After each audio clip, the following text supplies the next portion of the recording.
What's up? This is Patrick. Welcome to episode 25 of the ETF podcast, Everything Except the Football. I hope you guys are doing great.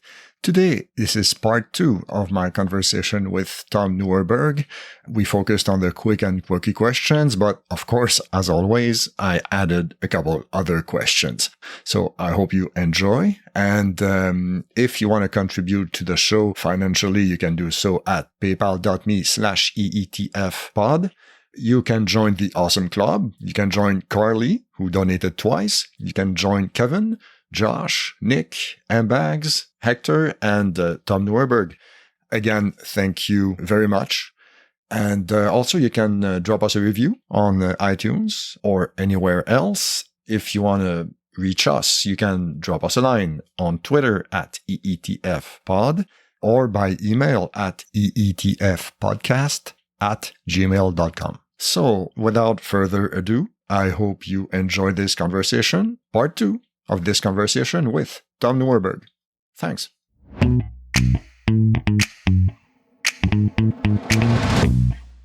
All right, so welcome to part 2. Let's jump right into it. Welcome back, Tom. Thank you. And before we start the triple Qs, I forgot to ask you 2 questions last time. The first one would be, what do you wish you had known about working as a firefighter before you began? Maybe how one of the more difficult aspects of it is the long hours and spending those long hours with different kinds of people that maybe don't think the same as you or feel the same as you. They always say the best part about being a firefighter can also be the worst part, and that's the crew that you're working with. If you have a good crew, the days and the hours go by fast. If you have a bad crew, or not even necessarily a bad crew, just someone that you don't necessarily click with, spending 48 hours with someone like that can seem like a long time. So that is one thing that you don't think about. You think, oh, firehood, the brotherhood, and we all love each other. And no, it's not always that way. You don't always get along with everybody, and 24 hours or 48 hours with someone like that could make for a long time, Long shift, yeah, for sure. And you still got to have each other's back. Exactly, yeah. That can be challenging. You have to feel like, yeah, even though me and this guy may not be the best of buddies off duty, I still got to feel like he's got my best interests in mind when we're out on a call, And I usually did feel that way, but just sometimes people aren't necessarily the people you would choose to spend 48 hours with, and you have to because you work with them, And actually, this answer links well to my next question. Earlier, you mentioned being woken up to go to a fire. I guess, again, I have no idea, but I guess during night shift, everyone gets as much rest as they can, and one person stays awake. No, everyone can go to sleep. Okay. And then a call comes in and everybody wakes up. There are no rules like that where, okay, at least one person has to stay awake. Guys told me how back in the old days, let's say it was a small department, like 3 stations, 4 stations. If one crew got a call in the middle of the night, even if it was just like a medical call, the tones would wake up everyone at all the stations. And they were all required to get up, get out of bed, and go sit at the table and wait until that crew was done with their call. And I remember asking them, well, why? Why did you do that? And they were kind of like, you know what? I don't know. We just did, It's always been that way. Yeah. No one had to stay up. We all went to bed. Now, sometimes if you worked with a guy who was a real heavy sleeper, sometimes you had guys that, you'd have to go make sure that they woke up when a call came in. Okay, so I worked 28 years just about, and that happened to me about maybe 3 times where I slept through the alarm. And someone, and one of my guys had to come and wake me up. And is that a terrible feeling? That is the worst feeling in the world, to be all of a sudden feel someone tugging at your foot, and you wake up and there's a guy standing at your bed with all his gear on saying, come on. And you know what I mean? You just feel like you're behind the 8 ball, from the get-go, because you just feel like you're behind, and I know it happened to me once when I was an engineer. So I was driving and, just terrible. That is the worst feeling in the world. Because you keep everyone waiting. Yeah, yeah. And you feel like, okay, well, whoever called, they have an emergency and they're expecting you to get there. And I slept through it. And I mean, like, luckily that only happened like 2 or 3 times to me, but worst feeling in the world. Isn't it strange, though, that they waited until they had their full gear on to wake you up? Well, because what happened was, let's say we all had our own bedroom. So they woke up, they walked out to the rig, put on their gear, jumped on the rig, sat there a minute, and okay, where is he? I better go in and see and then they come back in and, you know what it's like? It's like when you have those dreams, those dreams you have where you're in school and you forgot your pencil for the big test or and there's nothing you can do about that. It's like that and it becomes real, Ouch. and it's, horrible feeling.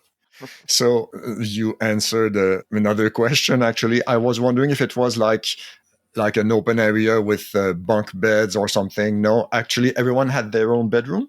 Well, it depends on the station. Okay. When I first started, there were stations that had, like a double house we talked about earlier, where you had 6, 7, 8 people working there. And we did have stations that was just an open room with bunk beds. And it looked like an old, like a military style Barracks. Yeah.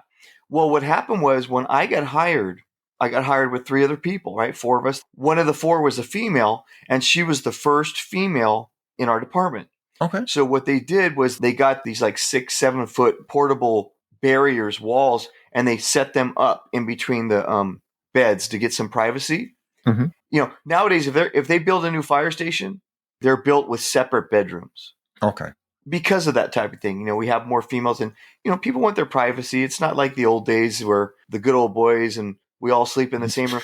So those days, at least in my department, those days are over. There are no open area dormitory style bedrooms. There is privacy. And what's the representation these days, the percentage of women? It's still a low percentage. My department right now has approximately 400 people, of online personnel, suppression personnel. Of those 400, I don't know the exact number, but I would say we have 20 females. Okay, so that's about 5%. Yeah, so it's still a pretty low number, but when I started, there was only 1, so progress. They made some progress for sure. Okay, and before those questions keep getting into my mind, this is completely hypothetical, but is there a city that you would have liked to work in as a firefighter more than other cities? When I first got promoted to captain, they sent me to Berkeley, and I was there for about 4.5 years. And I really enjoyed working there because I enjoyed that feeling of working in a big city. It was kind of a tough commute for me because that of all of our stations, that was the one that was the farthest from my house. So the commute was rough, but I enjoyed working there. I enjoyed being in a big city. My area included a lot of the Cal Berkeley campus. Okay. So we responded onto the campus a lot. I enjoyed that. Also within my area was the Cal Berkeley football stadium. Oh, nice. So if we were on duty and there was a football game going on, we'd go down there. And this was, and you're a football guy, so it was perfect timing. I was in Berkeley. Those 4 years I was in Berkeley was the same time that Cal Berkeley football team had Aaron Rodgers, Marshawn Lynch, wow, Deshaun Jackson. At the same time, they had a big rivalry going on with USC, and that's when USC had Matt Leinart and Pete Carroll was the coach. Wow. So you can bet when there was a Cal game going on, we went down there, and if there was Cal versus USC, we were down there. And then also in my area was the UC Berkeley Greek Theater. Okay. So there were concerts. Oh. And so if there was a concert, we'd go down there, right? And so, because, I always told my crew, why not? We end up going down there anyway for a call, I mean, like when Cal football is playing, there's 80,000 people down there. So, we're going to end up down there for a medical call or something. So, heck, we might as well be down there anyway. But like at the Greek Theater, we'd go, we'd walk backstage, and oh man, I saw so many great concerts there on duty. I saw Tom Petty, Death Cab for Cutie, Arcade Fire. oh my gosh, I can't even think of all of them now. I went down there early one day and watched Radiohead do their sound check. Okay. And apparently Tom York does not like people in uniform being around him. Okay. That guy gave me the death stare, you know? You know the saying, if looks could kill. Well, if looks could kill, Tom York would have murdered me. Wow. So that was great, just having little perks like that. And I don't know if you're familiar with, in Berkeley, there's a very famous street called Telegraph Avenue. Ah, okay, no. Okay, that was like the center of a lot of the 60s stuff that went on, you know, in Berkeley. And on Telegraph Avenue, there's a lot of famous shops and restaurants and street vendors. Mm-hmm. And so every day when we would have to go to the store to get our food for dinner, and then we'd always say, well, let's do a Telegraph run. And we'd do a big loop and drive down Telegraph Avenue. And I can remember driving down Telegraph Avenue. I'm in the front seat of a fire engine, and something came on the radio, like, I don't know, it might have been Motorhead, you know. Okay. And I remember telling the guy driving, I go, man, if you would have told me when I was a teenager that I'd be driving down Telegraph in the front seat of a fire engine with Motorhead on the radio, I would have said, you're crazy. I go, man, it's like a dream come true. So those were good times. I enjoyed working in Berkeley. You know, lots of quirky people there, lots of people there that still think it's the 60s. But then also a lot of very smart people, you know, working at the Berkeley Laboratory and Cal Berkeley. Mm-hmm. So you really got to meet a lot of interesting people working there, you know. So, yeah, I like that. Nice. Yeah, excellent. I really didn't expect those perks, like you mentioned, dropping by a football game, and that's pretty awesome. All right. So, okay, we can start the triple Qs if you want. Okay. The quick and quirky questions. Okay, first, would you rather speak all languages or play all musical instruments? Okay. Now, this one I've thought about, and this one I've heard other people answer on the other episodes. And to me, I would love to be able to play all instruments. I love it. And maybe that sounds selfish. You know, I've heard other people answer, oh, I'd like to speak all languages so I could connect with all people of the world. You know, and that's fine. That's kind of my answer. Do I speak that way? No. I'm just giving you a bad time. But I mean, I look at it this way. That's true. But how often? It's not often that you run into people, you know, that speak another language. Maybe where you live, maybe it's more so there, you know. But let's just say in my life, mm-hmm. My experience, that doesn't happen that much. But if I could play every instrument, mm-hmm. I would be doing that every day. Okay. Okay. Yeah. That makes sense. I would be doing it every day. Mm-hmm. You know, I worked with a guy who could play the guitar great. I mean, he was a really great guitar player. And whenever I'd see him, I'd be like, hey, Jim, well, so you've been playing the guitar? And he'd be like, oh, you know what? I haven't picked that thing up in 6 months. And I'd be like, dude, are you crazy? I go, if I could play the guitar as good as you, you'd have to pry that thing out of my hands. You know, I'd be playing it every day. So I feel like if I really could play instruments well, mm-hmm. that, man, I just feel like I'd be doing that all the time, you know? Now, speaking the different languages would be great. Like in my life now, it would mostly come in handy if I was traveling, right? Mm-hmm. Yeah. Now, it would have come in a lot more handy when I was still working for the fire department, you know, because I did come across people. And I actually, at one point, I remember I went and bought some of those CDs, you know, that you listen to, and I was trying to learn how to speak Spanish better, mm-hmm. or at least understand it better, because it's very frustrating, you know, when you're trying to help someone and you can't understand, you know, what they're trying to tell you, mm-hmm. especially if they're in physical pain or, you know, they got an emergency going on and you can't understand what they're trying to tell you. And so I remember I tried to get some discs and learned, because I'm like, man, I want to be able to understand, but I just don't run into that as much now, you know, because I'm retired. But mm-hmm. hey, you know, in a perfect world, I'd do them both. I'd know all the languages and play all their instruments. But if I had to pick, I'd go with musical instruments. Yeah, that works. All right. Okay, next question. If you could get a ticket to any show or event, music or sports, what would you like a ticket to? Well, I think one of the most obvious ones for us music fans would be something like Live Aid. You know, mm-hmm. I would have loved to have been there. What about an event like, how great would it have been to be in the stands of the Olympics, like when Jesse Owens won? Yeah, that's a great shout.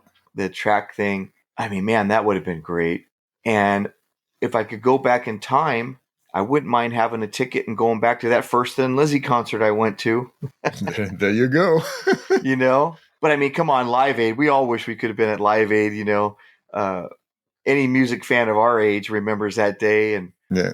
But yeah, historical, boy, it sure would be nice to be there that day that Jesse Owens won and shoved it in Hitler's face. Yes. Yeah, 1936. Would you have gone to Philadelphia or London? Probably London because, you know, U2, they're one of my top three, right? Mm-hmm. I really feel like that was the day that U2 became superstars, was that performance that day. Yeah. I mean, they were already a known band. I already loved them at that point, but I just remember watching them that day and it was like, oh yeah, that was the day Bono became Bono, I think, you know? No, yeah, that makes sense. Nice. All right. So switching gears completely. Next question. What is your favorite insect? Okay.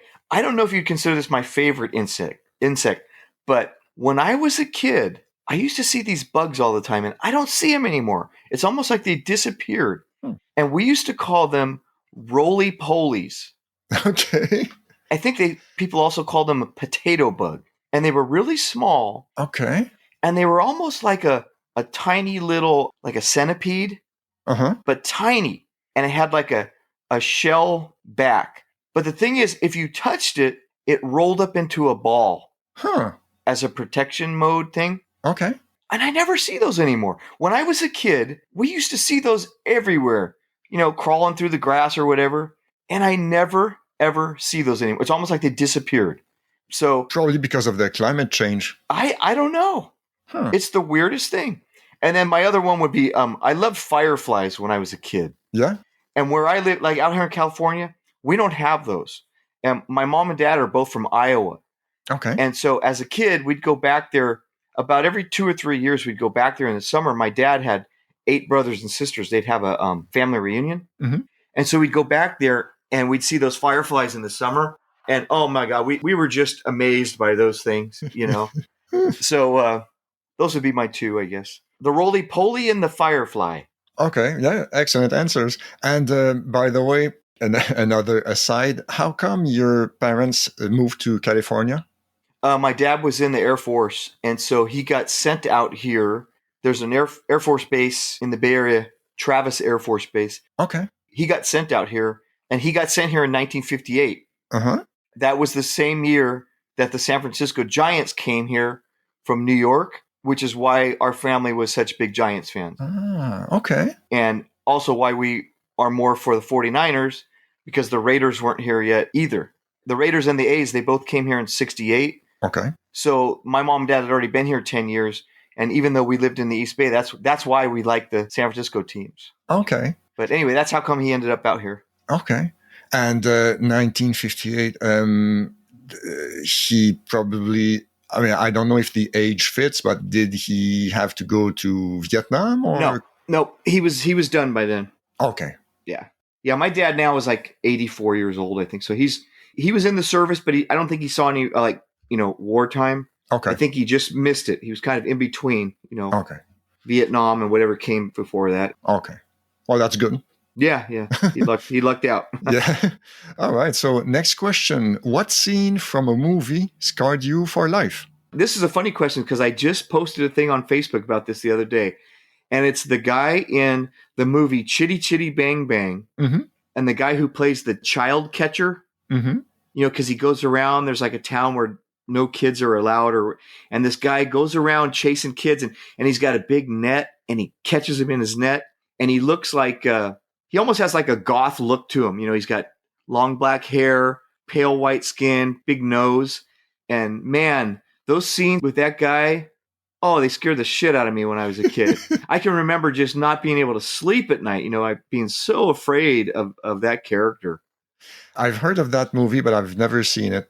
I was watching a little bit it was on TV the other night, and man, it's for a kid's movie, it's so long. It's like 2.5 hours long. That they really expected kids to sit and have a long attention span. There's even an intermission in it, Oh, wow. Okay.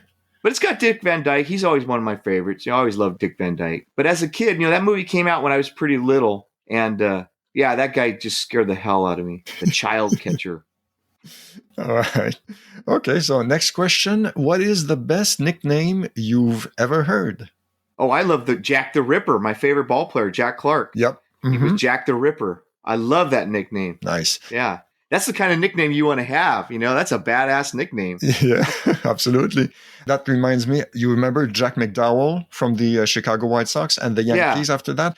There was this playoff game, I think, that he flipped the bird to the crowd as he was walking off the mound. Yeah. And I think it was the New York Post. The headline the next day was Jack the Flipper. I thought it was pretty good.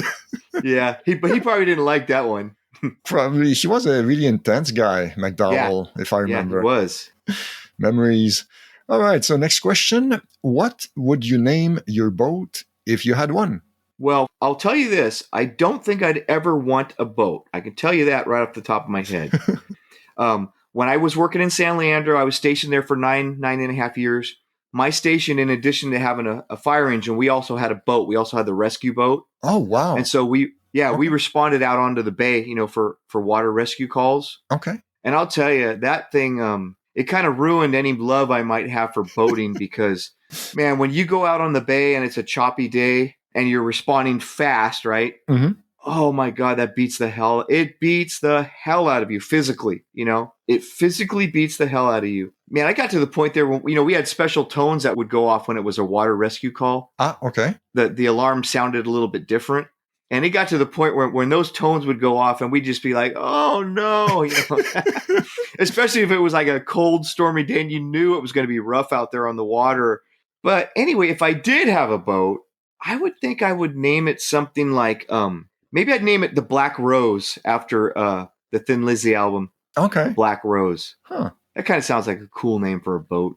And it also works because usually, boats have female names, usually, kind of. Yeah, so that works. Okay, yeah, good shout. And, again, quick question from your answer. Do you remember a lot of people getting seasick on the way to an emergency? No, not on the way to an emergency, but we had a real big, this very big training drill that happened once a year. It was called Urban Shield, okay? Mm-hmm. And this was like a 2-day training exercise that took place. It was with both police and fire. And there were multiple scenarios throughout the county that like the cops would do maybe like a SWAT scenario. Our search and rescue guys would do a building collapse scenario. Mm-hmm. Well, we did water rescue scenarios for that thing. Okay. And it would go on all day, right? So we had like 5 different scenarios we had to do. So we'd be out on the water for like 8 hours. Ooh.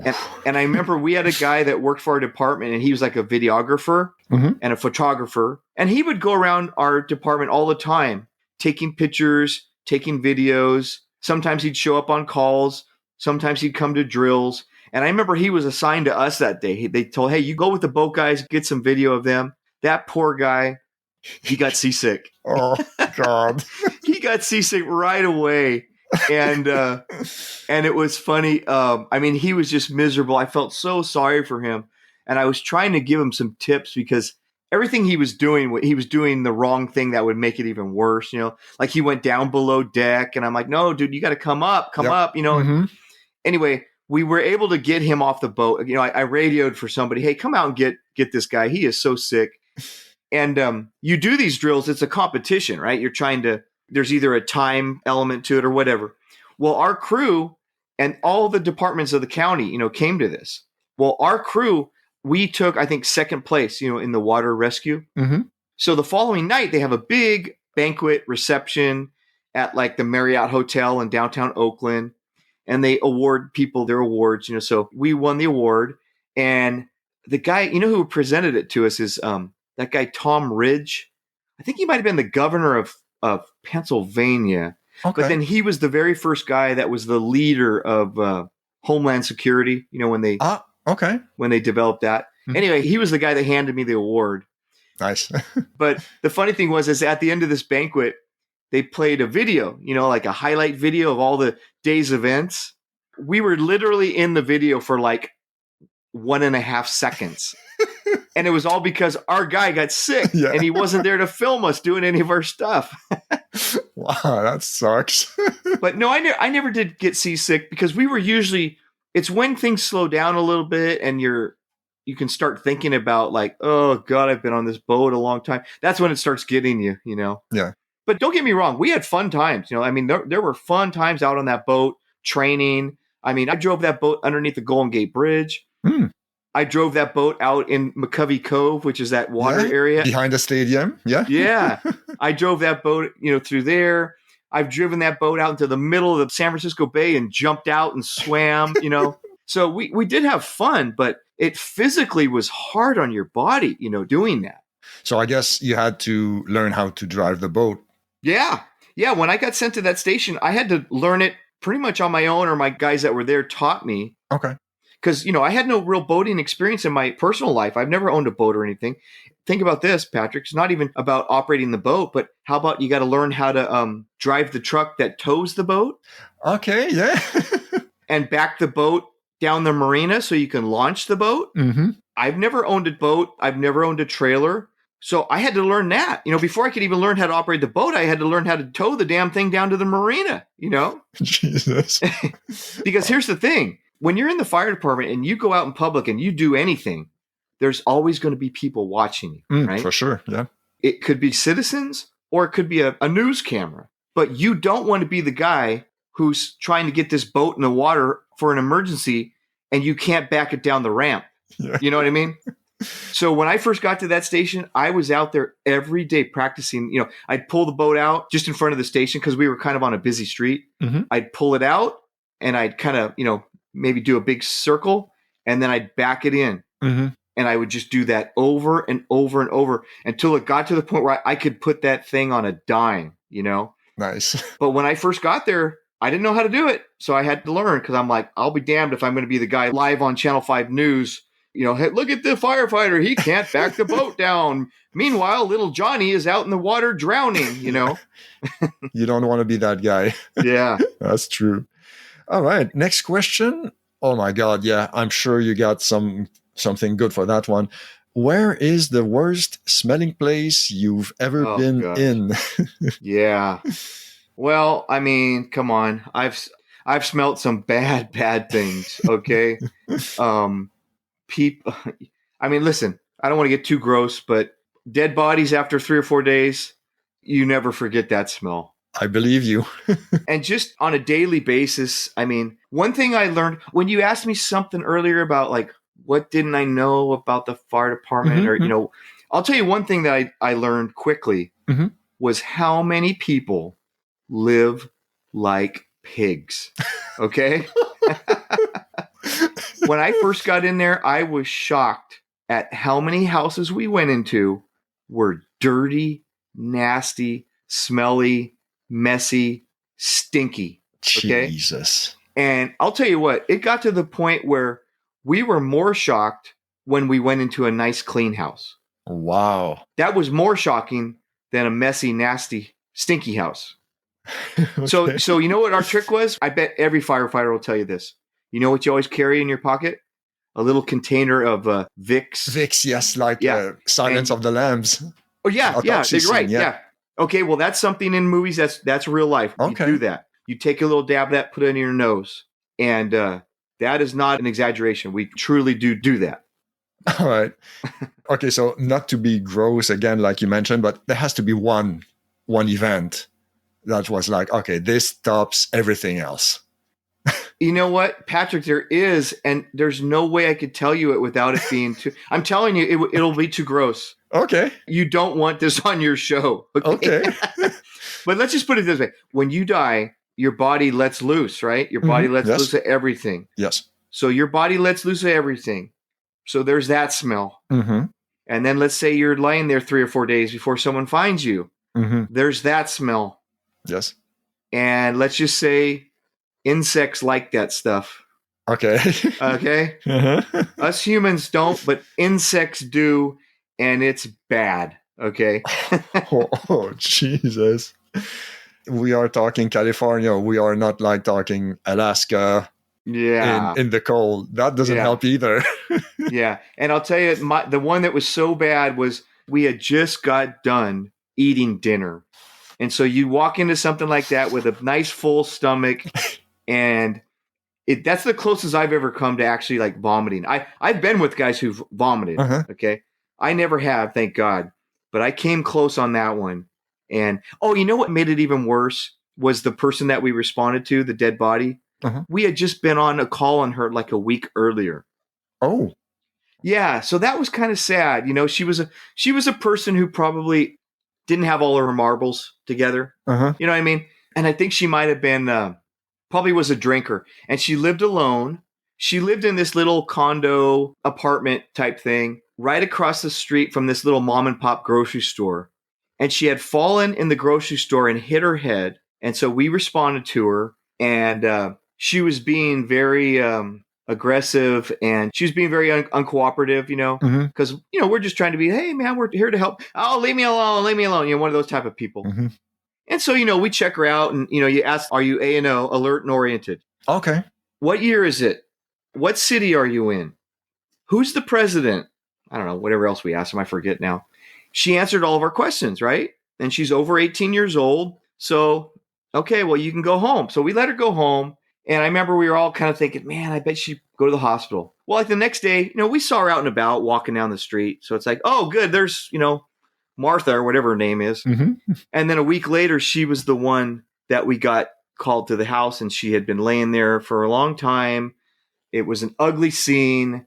She's covered in ants and bugs and many open wounds, alcohol containers around. Yeah. Okay.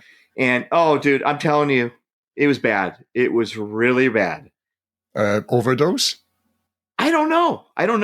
She had been dead so long. There's nothing we could do, right? Okay. Yeah. So, and luckily, that's something that changed. When I first got in the fire department, if we came on a dead body, we had to work it up, even when it was just obvious that, like, okay, this person's dead, you know? That was something that got changed later on. And you know what? That was a godsend, because that was horrible sometimes. You're working on bodies that are dead. They're not coming back. And sometimes they're like family members, or they're watching. And it was horrible for everybody, you know? So it was called Signs of Obvious Death or something like that. And trust me, she fit the criteria. I'll tell you, on this call, the cops that came in there with me, even they were gagging, okay? It was bad. So, yeah, I'll never forget that one. Horrible. Yeah, I bet. Okay, next question. When did you screw everything up, but no one ever found out it was you? Okay, you want to hear a bad story? Please. This is horrible. And I think the only person I ever told this to, I think I told my wife this story, and I never told anybody else this story. So now I'm going to say it on a podcast. Until now, yeah. If you're okay with it, of course. Oh, yeah, because enough time has passed. Okay. When I was a teenager, my mom worked at the distribution center for JCPenney's, which was like a department store. Mm-hmm. And so her boss went on vacation, and her boss had a dog. She had a basset hound. We always loved that dog, like whenever we happen to see it, you know. And so her boss went on vacation and asked us, you guys want to babysit the dog? I can't even remember the dog's name now. Might have been George. You guys want to babysit George? And we were like, oh, yeah, we'd love to, you know. So that dog came and stayed at our house for like 4 or 5 days. So we were babysitting it, right? Well, what I loved to do back then, actually, I still do it now. The only real weightlifting I do these days is, you know, you lay down on a bench and you do dumbbells, you know, what would you call that? Like a dumbbell press or whatever? Isn't it like flies? Is that flies? Yeah, flies. No? Okay. So I'm laying on this bench. I got like the 35-pound dumbbells, and I'm doing flies. Mm-hmm. No one else was around. I think it was late at night. Everyone was probably in bed. Well, I didn't realize it, but George, the dog, he came walking up to me as I was doing this. And as I brought the dumbbell down, I conked him right on the head, you know? Okay. Like pretty hard. And he kind of, yelped a little bit, but then he acted fine. Mm-hmm. And I kind of forgot about it. And then a week later, after we gave the dog back, my mom comes home from work and she goes, you aren't going to believe it. George died. I go, why? What happened? She goes, well, they don't know. They said he kind of, I forget, if he collapsed or if he had a seizure or something. And they took him to the vet, and the vet said, oh, yeah, he had a crack in his skull. And I'm like, Oh my God. Jesus. That was me. I never told any. I felt so bad. I mean, it was a complete accident, Yeah. but oh my God. I love dogs. I felt so bad about that. And now that I'm telling you, I'm thinking, shit, I shouldn't even tell you now. This is like 35 years ago, you know. But oh yeah, no one ever found out. But man, felt terrible about that. Yeah. Next question. What is the most interesting thing you've read or seen this week? Well, I'll tell you what, this is something I just read the other day. When I turned 40, my wife wanted to give me a nice surprise, and she wanted me to go do skydiving. Mm-hmm. And I was like, no, I don't want to do it. You know, I just did not want to do it. I just felt weird about it. Like, I don't know. I'm afraid something's going to go wrong, you know? Okay. Well, the place that she wanted me to go do this at is in a town called Lodi, which is about 45 minutes from here. And they have a skydiving thing there. Well, that place has had so many people get killed from skydiving accidents. Uh-huh. And so just the other day, I look at my phone and my wife texts me this article from the San Francisco Chronicle. And the guy that runs that place, he was arrested because there's been so many deaths at that skydiving place that he was arrested for negligence. Jesus. Yeah. Wow. Okay. And she said, and I'm like, okay, see? Trust your instincts. That could have been me. Well, and besides, like, you're not an adrenaline junkie. You've had your shares of thrills during your career. So, you know. Yeah. You know, me and my buddy, we were just talking about that yesterday, and we were saying how, man, I got really no desire to do that. I don't need to go skydiving. I don't need to go bungee jumping. I mean, what if you go skydiving and get killed over? Wouldn't you feel like an idiot? Like, yes. Man, now my wife's a widow. My kids don't have their dad, all because I was trying to get my thrills, you know? Yeah, that's not worth it. But, you know, some people love it. Some people thrive on that kind of stuff, you know? Yes. Oh, yeah, for sure. And also, I don't want to sound cheap, but it's a lot of money for the few minutes that it lasts, you know? Yeah, yeah. So how about we go bowling someday instead? Yeah, that's low risk. that works. All right. So next question. If you were given a 1-minute ad slot during the Super Bowl that you couldn't sell, you have to use it, what would you fill it with? You know what? I don't even know how to word this, but I just wish I could come up with an ad that would bring some unity to the people these days, you know? Yeah. I don't know what it's like in Canada, but man, United States, we are a divided nation these days. More than ever, it seems. Oh man, it's terrible. It really is terrible. And it's to the point where it's seeping into everything, you know. You can't even go to a family get together or go out with friends without there's almost an underlying tension in every damn thing these days, you know. Especially if you know your friend or your family member feels a certain way about certain things that you don't. And man, it's just there's always that elephant in the room the last few years. And I don't even know how to word it, but man, if I could come up with an ad that could somehow bring people together a little bit, yeah, that's what I would love to be able to do. Yeah, that's a great answer. Maybe that's a utopia, but it's still a great answer. Yeah. Okay, so next question. If you could live in anyone's head for 15 minutes, a la being John Malkovich, who would you choose? I would love to be inside of Bruce Springsteen right in the middle of one of his concerts and see what that's like. To have his energy, to have his performing ability, and then also to see the love and the feedback coming from that crowd, you know? That has to be incredible. Yeah. I'd love to be able to experience that and feel it, you know? It must be something else. Yeah, I get that. It's like the same thrill as skydiving, but minus the danger, I guess. All right, so next question. You are on death row. Tomorrow it's curtains, but you get to choose the way you will be executed. You know, no matter the logistics involved, you can go big or small, however you like it. How do you want to go? Well, this is a no-brainer to me. Let me swallow a handful of sleeping pills and follow it up with a couple beers or something and just go to sleep, you know? Yeah. There's no pain. It's peaceful. I'm sure you probably just feel like you're drifting off to sleep, you know? To me, there's no other way. Yeah, I agree. I guess some skydiving fans would say, you know, drop me off a plane without a parachute. Oh, or something like that. I know, but you're thinking about it the whole way down and you're anticipating, Yeah. Some people are wired in different ways, I guess. Yeah. Well, I don't want any, I'm not an adrenaline junkie. Even in my death, I don't want adrenaline. I just want to go to sleep. Yeah, and that's it. Sounds good. Okay, so next question.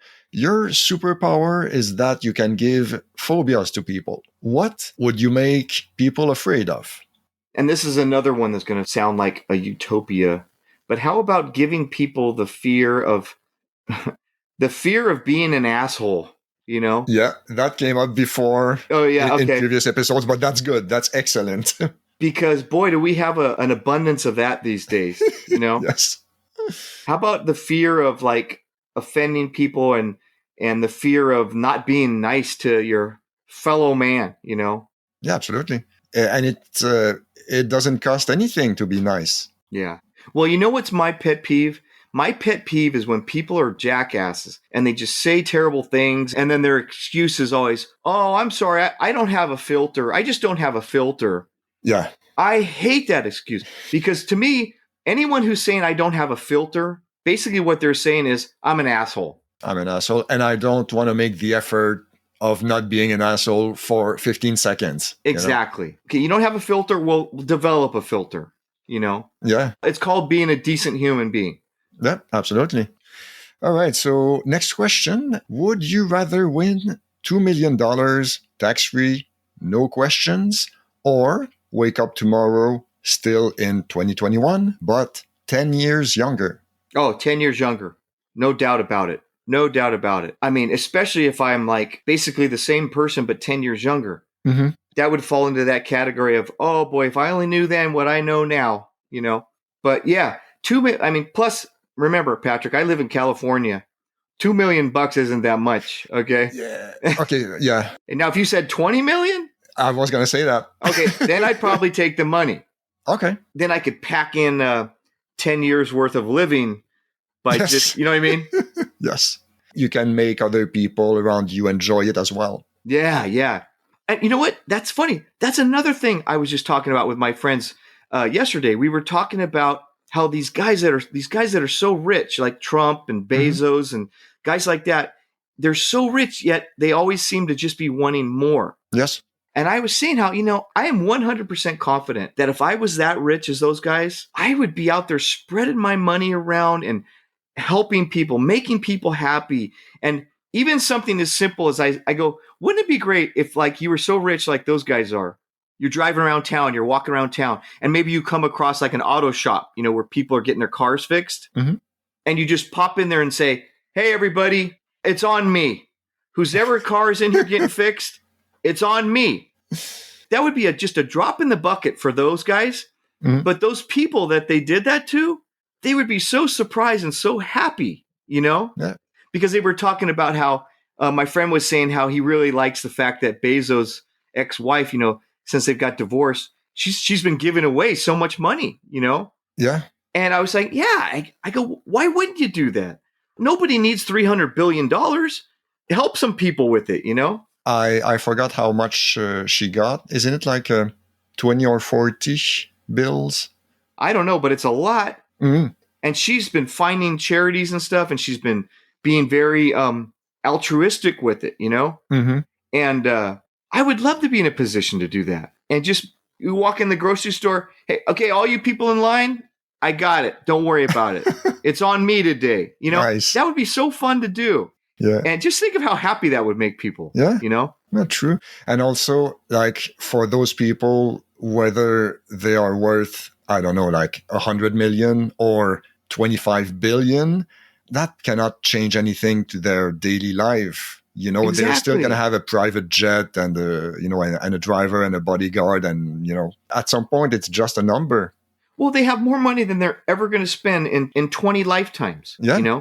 I'm not even mentioning what you could do as far as giving money to charity, cancer research, something like that. I'm talking about just the happiness you could bring people on. I mean, look how happy people get when they go to Starbucks and someone pays for their coffee. You know what I mean? True. I mean, how often do you see people posting on Facebook?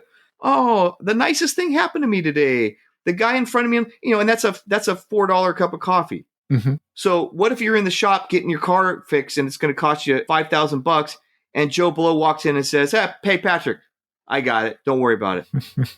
I mean, you'd be so happy, and Yeah. you'd remember that the rest of your life. And you'd walk out of there so happy that you probably then go out and treat everybody else better, Yeah, absolutely. That's true. Would be nice. Next question. What is the best compliment you've ever received?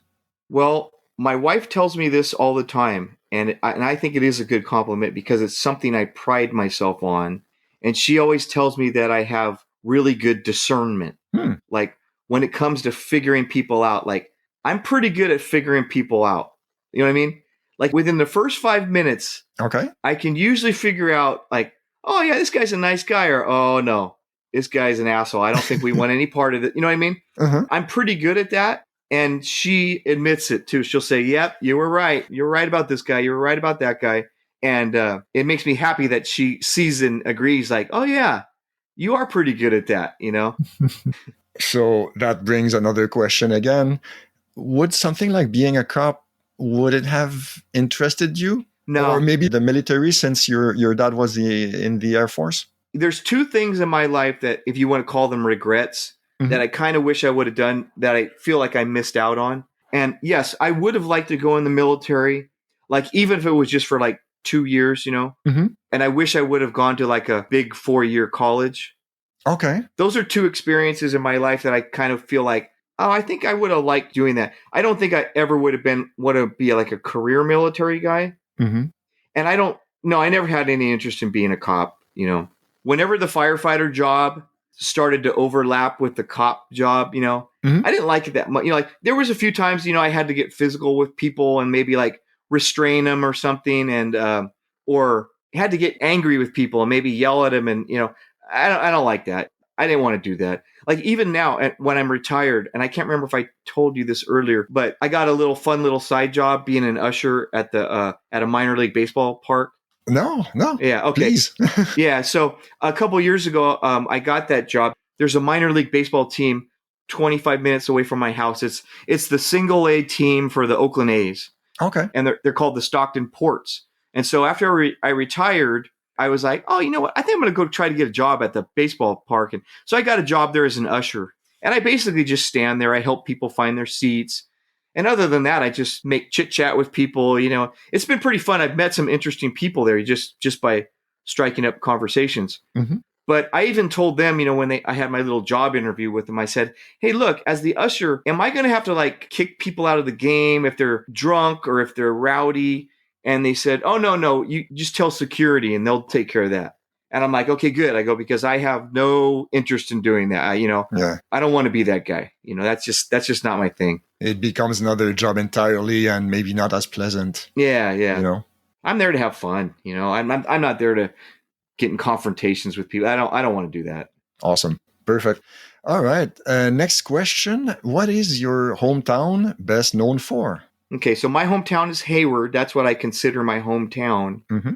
And I'm not sure if they're okay. I would say that one thing they're known for in the recent years is the fact that Dwayne "The Rock" Johnson was born there. Ah, okay. I don't think he spent much time there, but he was born there. He was born in a hospital in Hayward. Okay. If you look him up, it'll say that. It'll say he was born in Hayward. I don't think he lived there much or anything like that. There's a hard rock band called Y&T. Have you ever heard of that? Yeah. They come from the Hayward area. Okay. They were my hometown heroes, when I was a teenager. I think that's about it, Well, how many people live in that city? About 100,000. Well, when I was there, 100,000. It's probably a little bit more now. So, it was a good sized town. Okay. Next question. Name me 3 items on your bucket list. Okay. Well, like I said earlier, I'm trying to visit all the major league ballparks. Mm-hmm. So that's 1. I want to travel to more countries. I'd like to see more of the world. Mm-hmm. So that's 2. 3. What would be a third one? How about, can I be able to, although I'm very, very happily married, mm-hmm. I may have to dump my wife and go hook up with Sofia Vergara. Okay. Okay. Let's put that on the bucket list because I know that'll never happen. All right. No, yeah, That'll really give me something to shoot for. Okay. that is a good answer. Perfect. No I problem. bet my wife won't think it's a good answer. Well, maybe because it's out of reach, it is acceptable. Then, if she was your neighbor, that would be a different story. Yeah. There you go. Okay, so next question. Is there one question that will instantly tell you whether you can be friends with someone? Do you support Trump? I say that jokingly because obviously I do have friends. But man, I'm telling you, I really have a hard time overlooking that. And all that comes with it, you know? Yeah, there's a lot of baggage with it, for sure. Yeah. I've really struggled these last 4 or 5 years. That's really, really bothered me. You know, I have family members that have like dumped me off Facebook because I don't support Trump, you know, and a lot of them, they buy into the whole Trump, you know, and the Christianity part of it, you know? What do you mean? Like, well, if you're a good Christian, you support Trump. Ugh. And, you know, I am a Christian. I go to church regularly. And to me, he represents everything opposite of that, you know? Yeah, so I agree. I've really had a hard time with that the last few years. It's created some tension with some family relationships and some friend relationships. Thankfully, that all that seems to have eased a little bit now that he's out of there. Mm-hmm. But man, it's just hard for me to overlook that, you know? I agree. I mean, we have some friends of ours that not only are into Trump, but like have like taken that QAnon stuff. And it's like, yeah. And it's like, it makes you look at people in a whole different way, you know? Yeah. Maybe that makes me judgmental, but if I had friends who were into that, I don't think I could be friends with them anymore. Yeah. Simple as that. And, you know, and I look at like politics in the past, like when George W. Bush was in there, I didn't like him at all, you know? But if someone else liked him, that was more of a matter of politics, right? Mm-hmm. And policy. Yes. And you can disagree on that. But this whole Trump stuff and QAnon, to me, that's a matter of right and wrong, good versus evil, you know? Absolutely. And so I really have a hard time overlooking that. So I would say in regards to your question, mm-hmm. It sounds to me like you're looking at it more in the way of a new person that you're meeting, you know, not yes. old friend. So yes. like if I was to meet a new person and right off the bat they were spouting all that stuff, mm-hmm. no, yeah. I'm done. Yeah. You know, now with old friends and family, okay, I'm going to try to get through that and overlook that. But if you're a new person and I'm meeting you for the first time, the odds are not good that we're going to be skydiving together.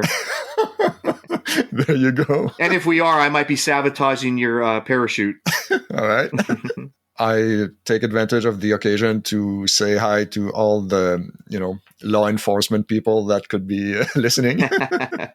Conspiracy for murder.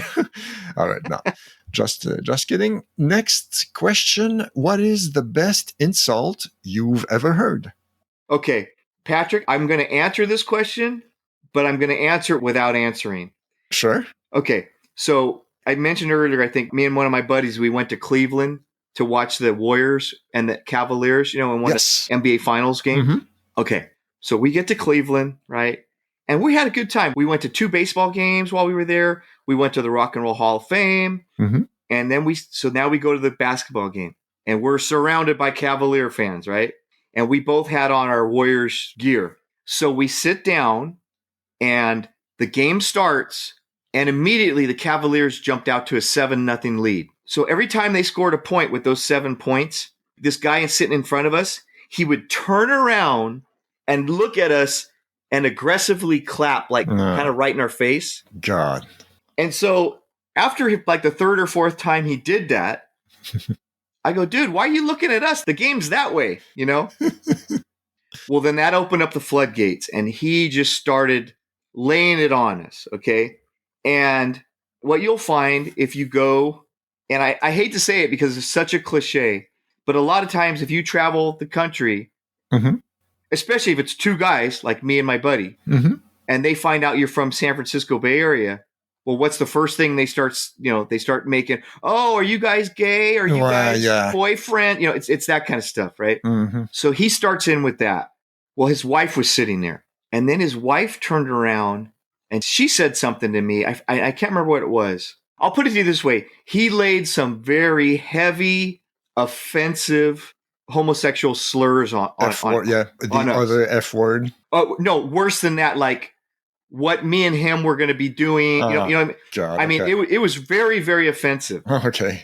And then I said very loudly, I go, wow, we've had such a good time here in Cleveland up until tonight. And now this guy has to prove the cliche of what people think about Midwesterners and how close-minded they are, you know? And so then his wife turns around and she goes, how dare you say that about us Midwesterners, you know, something like that. And I go, ma'am, did you hear what your husband just said to us? And then she said, no, what? And I told her, and even her eyes got wide. And she was like, oh my God, he said that to you? She didn't realize that? I guess she didn't hear, you know? Huh, okay. And I said, yes, he did. And so then he turned around and he said something else to us. And all I will say, how can I say this without saying, because I'm not proud. It's one of those things where I'm not proud of what I said, but I am kind of proud of what I said. But I said something to the wife and I said, ma'am, your husband, he's throwing gay slurs on me and my buddy here. Mm-hmm. I go, I can assure you we're not gay. Not that, you know, who cares if we are or not, but we're not. Mm-hmm. And I just said something to the effect of, I go, look at my face. I go, stare at my face right now. So she did. And I go, now try not to picture this face later on tonight when you're home with your husband. Okay. But I said it in a different way. And, I just feel like, I just felt like I nailed that guy so good. And I'm not proud of it, but it was like, man, he was just so out of line and so offensive. No, for sure. You know? Yeah. And it's like, I had to think of something. And that kind of shut him up. And then the nice part was the Warriors won that game. Oh, nice. And so, you know, as the time was running down, I said to my buddy, I go, don't even say anything. Like, don't rub it in that they won. And the time expires. The guy gets up to leave. And then as he walks out, my buddy just said, drive safely.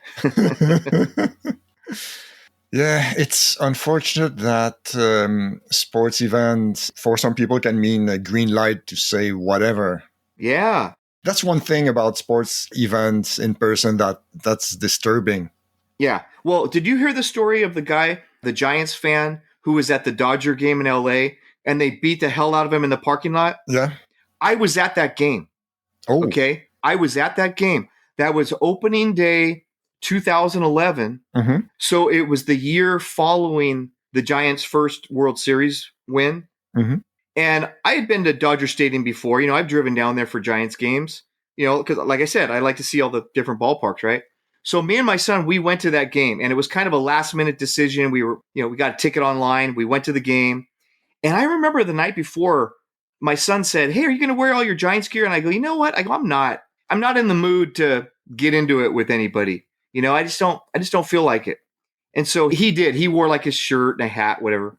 So we drive to Dodger Stadium. I don't know if you've ever been there before, but it kind of sits on top of a hill. Okay. And you drive up this windy road, you know, that goes into the ballpark. Well, as we're driving up this road, you know, the traffic's kind of backed up and you kind of drive through a park, you know, so you're driving through this park to get up to the baseball stadium. And all these people were in the park, right? And they're all picnicking and they're drinking beer. And if they see Giants fans driving up that road, they were coming over to the cars and screaming and yelling. And I mean, I saw one guy throw a beer can at the car. Jesus. Okay, so we make it up to the parking lot. You know, I'm paying for the parking. The guy sees my son, you know, wearing the Giants stuff. And he looks at us and he goes, good luck in there. So we pull in, Wow. we park the car. We're way far away from the stadium. So we have to walk through the parking lot. And Patrick, I have never suffered as much verbal assault as we did walking through that parking lot. Jesus. Long story short, we get into the stadium, we sit in our seats. How old was your son back then? Let's see, that was 11, so that's 10 years ago. So he's like 22. Okay. Yeah, so he's not a little kid. You know, he's 22. Anyway, we get to our seats. We're sitting on these aisle seats, and every single person that walked past us is getting in our face, right? Fuck. And the same stuff, you know, they're throwing all the homosexual slurs at us and, you know, all that kind of stuff. Jesus. And these two girls are sitting next to me. And at one point, one of them turns to me and says, man, I am so sorry that this is happening to you guys. And I go, yeah. I go, what the hell's going on here tonight? I go, I've been here before. I've never seen it like this before. And she goes, oh, well, this is opening day. Opening day is the only day that the Dodgers allow people to tailgate in the parking lot. Oh. Yeah. And I go, well, okay. shit. I go, that explains it. Because everybody in this stadium is drunk tonight. I mean, everybody was drunk, God. And they were drunk and they were angry. Okay. And that crowd was the ugliest, nastiest, scariest crowd I've ever been in. Okay. Wow. So anyway, the game ends. Now we're going to go out to the car. And I told my son, I go, dude, we have one goal right now. And that is to get to the car alive. All right. Yes. I go, so if anybody says anything to you, anybody yells at you, calls you names, I go, don't even react. We just got to get to that car. So we get to the car. People are screaming at us, throwing shit at us. We get to the car. We drive out of there. And our original plan, because that's about a 4-hour drive home.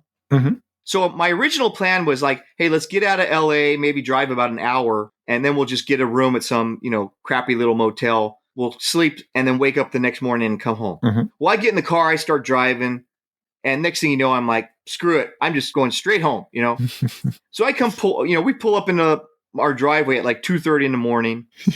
I go to bed. I wake up the next morning, open up my computer, and the first story I see is about that guy getting beat up in the parking lot. Jesus. And I'm like, you know what? I go, doesn't surprise me at all. That crowd was, it almost seemed, it didn't seem like a normal sports crowd either. It almost seemed like a bunch of like gang members were there, It was a really rough crowd and drunk and angry, I heard that there could have been a gang element related to that event. It definitely felt that way. And I'd been to Dodger Stadium a couple times before that, and I never felt like that. There was something strange going on there that night. It was not right. And the guy had brain damage afterwards, right? Yeah, he was a paramedic. That's what his job was. Yes, that's true. Yeah, he was a paramedic, and he got it was a life-altering thing for him. He's permanently disabled from that. And he's lucky they didn't kill him. They beat the shit out of him to the point where they almost killed him. Stories like that, when it brings the worst in people, it's such a bummer. Yeah. Okay, so let's try and... bring it back up. Yes, bring it back up. Yes. All right, so next question. If you could have dinner with 3 people, dead or alive, language not an issue, who would it be? How about John F. Kennedy, Martin Luther King, and Bono? All right, that works. That would be a good trio. Yes. Yeah, I think Bono would have a lot to say with those two. Would you, and actually I forgot one small detail about that question. You could have people at any stage of their life. Like you could have JFK before his career in politics or in early 63. Yeah. Your choice. I would say JFK a year after elected, Martin Luther King a year before he was assassinated, and Bono a year after Joshua Tree came out. All right. That works. Yeah. And what would be on the menu? Ooh, gosh. I think, JFK and Martin Luther King, they strike me as the steak and potatoes type of guys, And Bono, for all I know, he might be a vegetarian or something like that. So probably had his share of potatoes back in Ireland as well. Yeah. No, just a real basic meat and potato. Nothing fancy. That works. Absolutely. Okay, next question. What's the biggest surprise you've had over the last few months? The fact that people are unwilling to sacrifice for the betterment of their society. I mean, we've been tested this last 6 months, the last 18 months, right? We've been tested, and a lot of people failed the test. Yes. Wear the damn mask when you go to the store. Is it that hard? It was just surprising to me to see how many people bitched and moaned and complained about having to wear a mask, or in those early days of the pandemic, hey, just stay home for a few weeks, or don't hoard all the toilet paper. Yes. That was a low point. I mean, we saw a lot of good examples too, right? We saw a lot of good examples of doctors, nurses, essential workers, and the way they went above and beyond, right? Yes. But boy, we saw some bad examples too, that when the shit hits the fan, boy, there are a lot of people you can't count on to do the right thing, you know? That's true. And that was surprising in a bad way. That was surprising to you? Well, it is. I mean, it was surprising because of, maybe it was surprising to me because of some of the people I know who were the ones that let me down. Ah, okay. You know, people that I know who actually work in healthcare and refused to go along with safety protocols and poo-pooed it as a hoax. And it's like, you work in healthcare, for crying out loud, you know? They should know better. Yes. Yeah. So Wow. I saw some of that and it was disappointing. Yeah, must have been. Next question. What keeps you up at night? You know what? I got to say something. Not much keeps me up at night. I'm not that type of person that worries a lot and stays awake at night, you know, worrying because of it. I think I mentioned earlier my son was hired by Oakland Fire Department and he recently got off probation. That kept me up at night a little bit, worrying, like hoping, okay, God, I hope he makes it. I hope he makes it. And that's just because you want your kids to have a good, steady job and, you know, security. And because he had a rough time, you know. Did I tell you? I think I mentioned his dog died, like right when he was going through a really tough part of his probation. I don't think you mentioned that, no? Yeah, his dog unexpectedly died. And it was hard for him. You know, it was rough. It was not a walk in the park. And he made it through. I was so proud of him. So there were a couple nights, I guess, when that worried me a little bit. You know, I can remember laying in bed and thinking about it and praying about it. But for the most part, you know, I worry about things during the day a little bit. But once my head hits the pillow, I usually fall asleep pretty quick. Okay. And it drives my wife nuts because she's not a good sleeper. You know, she has a lot of sleep difficulties, you know, falling asleep. And she's like, man, it must be nice to, you know, your head hits your pillow and 30 seconds later I hear you snoring over there. I'm like, hey, that's just how it is, you know. Don't have any control over it. How long is a probation when you're starting? For him, it was 2 years. Oh, wow. Yeah, so that's a long time. So that means one strike and you're out, or? It could be. Okay. Basically it means they could get rid of you at any point during that time. Ah, okay. Like they could say, hey, look, you're not cutting it, or we don't think you're, you know, we made a mistake. You're not the right guy. You know, because once you pass probation and then you're part of the union. So then it's like, they can't just get rid of you on a whim, right? But when you're on probation, they could. You know, they could just say, hey, you know what? You're out of here. Okay. And so that created some worry. Stress, for sure. Yeah. All right. Next question. What is your fork in the road moment, the pivotal moment in your life? Well, my fork in the road, well, probably, you know, when I was trying to get on with the fire department, we'd go do our, you know, and I was testing to get hired. I explained earlier, you had a written test and then a physical agility and then an oral interview. Well, the department that I got hired for, I can still remember the day I did my physical agility. One of the events was a hose pull where you had to grab a hose line and they had some cones set up and you had to pull it down the middle of these cones. Okay. And then at one point, it made a sharp right-hand turn. So you had to pull the hose out and then pull it to the right. And you had to do it in 8 seconds, you know, whatever the time was. And so when they said go, I remember pulling that hose and I pulled it out straight. And then when I went to the right, I probably should have pulled it out straight a little farther because as you make that right turn, it kind of pulls you back a little bit. And when I went around that final cone, I basically had to kind of tiptoe my way around that cone because you couldn't knock the cone over either. Okay. And I basically tiptoed around that cone and just passed it, you know, just in the nick of time. And I often think to myself, how would my life be different if I would have hit that cone or if I would have missed that time, you know, by a fraction of a second and I would have been eliminated? Who knows what would have happened? You know what I mean? Because I wouldn't have got hired by my department. And it's something as minute as that could have changed the whole way my life went after that. Maybe you would have been hired much later in a different city. Yeah. Maybe you would have lost confidence and go on to another career. Yeah. It would have been a true test of the butterfly effect, you know? Yes. Yeah, absolutely. Absolutely. That's true. All right. Okay. So next and last question. It links up a little bit to a previous question, but what tells you the most about the person? What tells me the most about a person? Well, you know what? Have you ever heard the definition of the word integrity is something to the effect of doing the right thing even when no one else notices, or you know what I mean? Or Okay. doing the right thing even when you don't get credit for it. Mm-hmm. So a person's integrity, I mean, come on, that's kind of what the root of each of us is, right? Yeah. Do we do the right thing? Is that our default mode? Yeah. Or is our default mode to like try to Get away with it. get away with something, or always try to pull a scam and always try to take a shortcut, you know? Do we do the right thing even when we don't have to? Yeah. Pretty Maybe, much. you know what? That might be the definition of integrity. Okay. Doing the right thing even when you don't have to, or even when no one knows it, or even if you don't get credit for it. So, I mean, shit, that tells you all you need to know about a person, right? Because that also tells you, are they going to be there for you when you need them? Are they going to be there for you even if it maybe puts them out a little bit? Or, you know what I mean? Yeah.